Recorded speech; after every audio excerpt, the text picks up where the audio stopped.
Okay, let's talk about the future of MOOCs.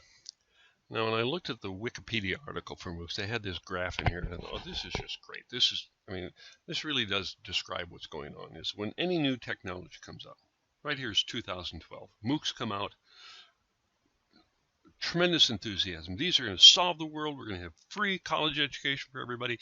In the reference materials, there's a Charlie Rose interview with Thomas Friedman and the head of edX and the head of Amplify and the president of the University of Pennsylvania. They're so happy that MOOCs have come out, and this is going to be the beginning of a new world.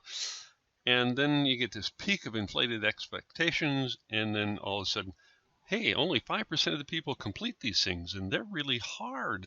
And geez, some business people might try to make college cheap and easy. These don't work all that well.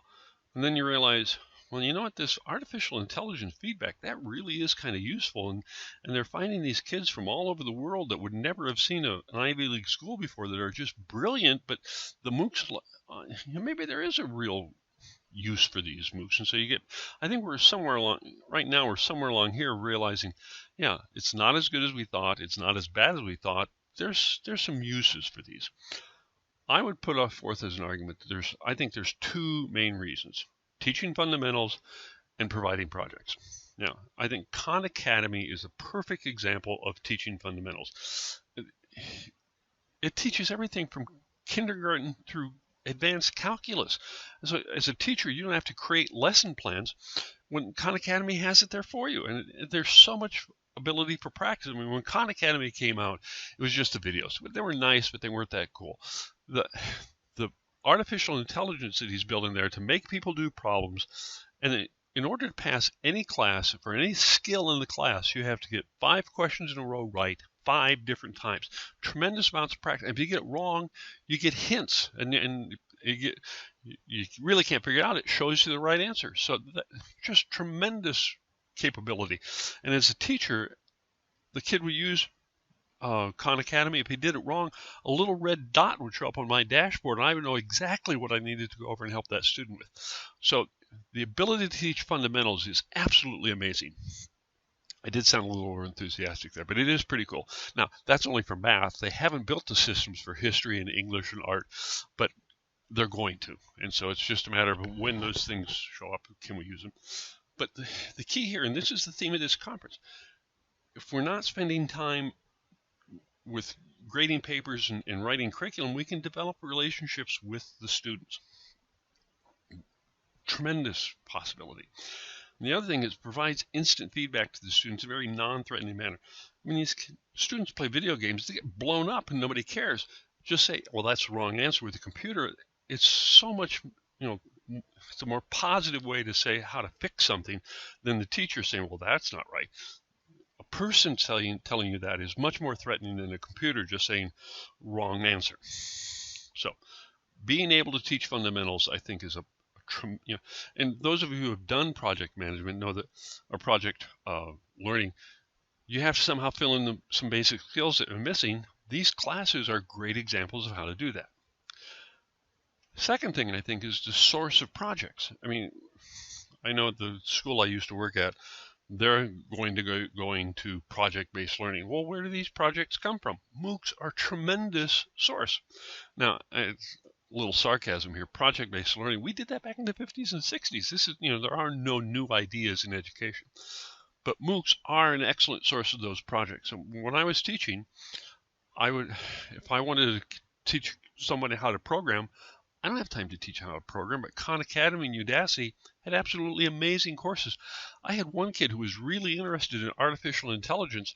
There's a class in Udacity on the fundamentals of artificial intelligence. What a great project. There's art classes in Coursera and edX. So all kinds of opportunities. Now here's another interesting point I want to bring up. An example. The University of Illinois is offering an MBA program through Coursera, almost for free. In fact, you take the courses for free. If you want to get the MBA, you pay a small amount. Well, one of the courses on marketing. Wouldn't that be take a business class in high school and let's study marketing, maybe just part of the class. And then you can bring in retired executives or current executives if they got the time to tutor people in an MBA course or a programming course or an art course. I mean, there are 75 million baby boomers out there, retired or about to retire, that are looking for a way to be meaningful in retirement. What a great opportunity. So just as an example, I pulled up some screenshots from edX and Coursera. These are the art and culture courses that came up at the top of the list. Visualizing Japan, jazz, AP Spanish language and culture, making sense of the news, rise of superheroes. Here's another interesting. A lot of these courses are in Spanish. If you have a large Spanish-speaking population, they can take an advanced course in their own language. Kind of interesting.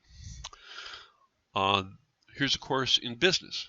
Introduction to project management, strategic management, inspirational leadership, leading people in teams, conflict management. Now, for a project, you may not use the whole class, but there might be one assignment in one of these classes that would make a great project for a class. Or maybe it's the whole class. You get to experiment. And then we've got personal development, photography, inspirational leadership, academic English, writing, career success. Just tremendous. I mean, it's just fun to go out here and look on edX and Coursera and Stanford. Man, they've got courses. I haven't looked, but there might be a course on brain surgery. And then finally, this is on health and foods, introduction to health and wellness. This is just a demo course on how to take an edX course. Nutrition, food for thought. Not sure what that one is. Spanish course. And then science of cooking and the future of food production. So, in summary, MOOCs are classes from all the major universities in the world. They are based on active learning, where you hear a lecture, you do something, you hear a lecture, you do something.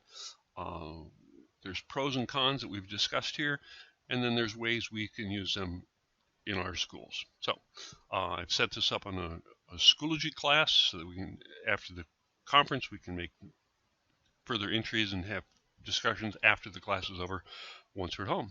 All right? I look forward to talking to you on the web. Bye.